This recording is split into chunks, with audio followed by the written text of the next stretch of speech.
तो हम gases exchange से पहले 10.1 के बारे में पढ़ने शुरू करते हैं, जो कि है गैसेस एक्सचेंज इन प्लांट। तो ये हम पढ़ने से पहले हम थोड़ा सा पीछे बेसिक कॉन्सेप्ट हम अपने रिवाइज कर लेते हैं। जैसे कि हमने 9th में पढ़ा था कि जो सेलुलर रेस्पिरेशन होती है, cellular respiration is the process in which the CH bond in food are broken by oxidation reaction and the energy is transferred into ATP। के CH बॉन्ड जो है वो खाने में टूटते हैं और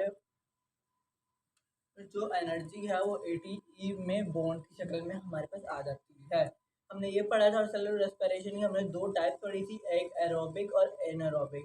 एरोबिक में हमने पढ़ा था कि ऑक्सीजन हमारे पास ज़्यादा मिकदार में आती है, तो फूड मटेरियल अच्छी तरह से ऑक्सीडाइज हो जाता है और इसके अंदर कार्बन और हमारे पास वाटर प्रोडक्ट आते हैं। एनारोबिक में क्योंकि हमारे पास ऑक्सीजन ज़्यादा मिकदार में नहीं होता, तो फ्लेविक एसिड बन जाती है, लेकिन आगे वो दो चीज़ों में डिवाइड हो जाती है, जिसका नाम हमने पढ़ा था एथिल अल्कोहलिक रेस्पिरेशन और लैक्टिक रेस्पिरेशन। उसमें हमारे पास कार्बन डाइऑक्साइड और एथिल अल्कोहल और हमारे पास आता है लैक्टिक एसिड प्रोडक्ट के तौर पे। अब हम गैसेस एक्सचेंज पढ़ेंगे, तो जो गैसेस एक्सचेंज में ऑर्गेनिजम्स होते हैं वो तो बॉडी में गैसेस एक्सचेंज इस तरह करते हैं कि वो हवा में तो हम बात कर रहे थे कि वो बाहर से ऑक्सीजन लेते हैं और अपने जिस्म के अंदर लेके जाते हैं। तो फिर जो है जब अंदर लेके जाते हैं तो फिर अंदर की मदद से वो जो ऑक्सीजन होती है वो खून में मिल जाती है। जानवरों में इंसान भी शामिल है और प्लांट्स में वो और दूसरे फोटोसिंथेसिस की तरफ ले चली जाती है या रेस्पिरेशन के लिए ले ली जाती है। और बाद में उसकी जगह पर कार्बन डाइऑक्साइड खारिज कर दी जाती है, तो एक गैस अंदर आई और एक गैस बाहर गई। तो ये गैसेस एक्सचेंज हो जाता है कि एक गैस उसने जो ली उसके बदले में तब्दील करके कोई और गैस बाहर खारिज कर दी।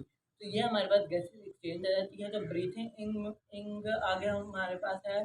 तो ब्रीथिंग में हमारे पास ये प्रोसेस होता है कि जिसकी अंदर जो एनिमल्स यानी कि जानवर होते हैं, वो जानवर जो हम जिन्हें हैवान कहते हैं, और इंसान, ये दोनों जो है बाहर माहौल से हवा अंदर खींचते हैं और हवा उनके लंग्स में जाती है। लंग्स वहाँ से ऑक्सीजन जो है खींच लेता है और जो लंग्स के अंदर खून होता है, खून के अंदर से कार्बन डाइऑक्साइड निकाल के वो हवा में शामिल कर दिया जाता है, जिसकी वजह से वो हवा के साथ कार्बन डाइऑक्साइड जो हम सांस बाहर निकालते हैं तो वो बाहर निकल जाता है और ऑक्सीजन खून में शामिल होता है। ज़रा एक बार करके दीजिए, लंबी सांस लीजिए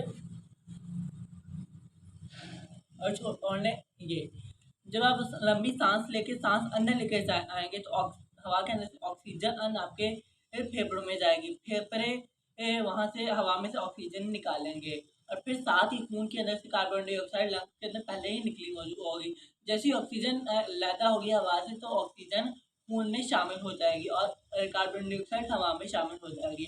और जब हम सांस को बाहर निकाल देंगे, जैसे हमने अभी किया, तो वो हमारे सांस के जरिए कार्बन डाइऑक्साइड हमारे जिस्म से खारिज हो जाएगी। जी, तो गैसेस एक्सचेंज हम प्लांट्स पढ़ लेते हैं। हमारे प्लांट्स के अंदर कोई खास ऑर्गन नहीं होता गैसेस एक्सचेंज के लिए। प्लांट्स जो है प्लांट का हर सेल माहौल से करीब होता है, तो वो अपने आप ही गैसेस एक्सचेंज कर लेता है। जी, तो उनके पास कोई अपना ऑर्गन नहीं होता, तो उनका हर सेल जो होता है तकरीबन माहौल से करीब होता है, तो वो अपने आप रेस्पिरेशन करता है, यानी कि गैसेस तब्दील कर देता है। तो यहाँ पे मेन जो किरदार है यहाँ पे गैसेस एक्सचेंज का, वो स्टोमेटा अदा करता है। स्टोमेटा पत्ते के ऊपर होता है और गैसेस एक्सचेंज के लिए मदद करता है। तो इसके अंदर एक इनर सेल होते हैं स्टोमेटा के अंदर, जिन्हें मेसोफिल सेल कहते हैं, और स्टेम के ऊपर भी कुछ ना छोटे छोटे सुराख होते हैं जिन्हें एयर स्पेसेस कहा जाता है, जिनकी मदद से हवा अंदर और बाहर जाती है, यानी कि एक्सचेंज गैसेस एक्सचेंज होती हैं। अच्छा, यहाँ पे जो लीफ सेल है यानी कि पत्ते का सेल है वो दो और हालतों से गुजरता है।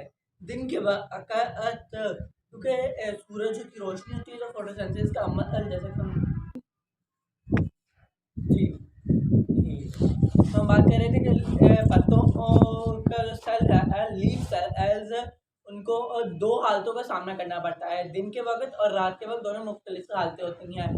तो जैसे कि हम देखते हैं कि रात में सूरज नहीं होता, दिन में सूरज होता है, तो फोटोसिंथेसिस सनलाइट में होती है, तो फोटोसिंथेसिस का अमल शुरू होता है। तो मेसोफिल सेल के अंदर एक तरफ फोटोसिंथेसिस फैक्ट्री चल रही होती है और दूसरी तरफ रेस्पिरेशन की फैक्ट्री काम कर रही होती है, जो कभी भी नहीं रुकती। फोटोसिंथेसिस की ये फैक्ट्री को रात में छुट्टी हो जाती है, ठीक है।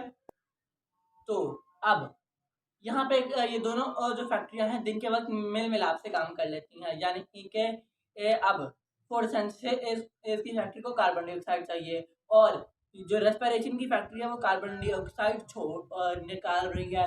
तो फिर ये दोनों जो आपस में गैसेस तब्दील कर लेते हैं। तो रेस्पिरेशन की factory carbon dioxide photosynthesis factory को दे देती है, और फोटोसिंथेसिस की फैक्ट्री कार्बन ऑक्सीजन रेस्पिरेशन की फैक्ट्री को दे देती है, जिसकी वजह से कार्बन डाइऑक्साइड कम मिकदार में होती है, तो वो फोटोसिंथेसिस के अमल में ही की फैक्ट्री में यूज हो जाती है। और ऑक्सीजन ज़्यादा मिकदार में होती है, जो रेस्पिरेशन के लिए हमें जितनी चाहिए होती है ऑक्सीजन, वो प्लांट अपने अंदर रहने देता है, बाकी सारा कुछ खारिज कर देता है। इसलिए हमें बाज़ारी तौर पे लगता है कि प्लांट्स ऑक्सीजन खारिज करते हैं और कार्बन डाइऑक्साइड ले लेते हैं, लेकिन रात को ये बहुत मुख्तलिफ हो जाता है, क्योंकि सूरज की रोशनी नहीं होती और फोटोसिंथेसिस की फैक्ट्री को छुट्टी हो जाती है। लेकिन यहाँ पर रेस्पिरेशन की फैक्ट्री अभी भी काम कर रही है, तो रेस्पिरेशन की फैक्ट्री को अभी भी ऑक्सीजन चाहिए है।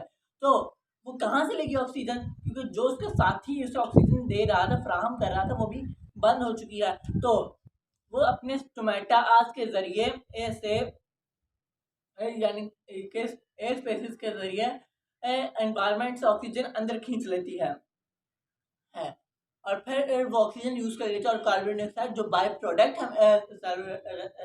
हमें मिलती है, उसे उन्हीं एयर स्पेसिस के जरिए बाहर निकाल देती है, जो कि हमारे पास air gases exchange in plants आ जाता है। तो फिर इन वुडी एम और मेच्योर रूट्स, यानी कि जो ज़्यादा लकड़ियों वाले होते हैं, जिनके ऊपर और वो क्या कहते हैं बार्क आ जाती है, छाल कहते हैं जिसे हम आम जुबान में, और जो मैच्योर यानी कि बड़े दरख्त होते हैं उनकी जड़ें ये छाल से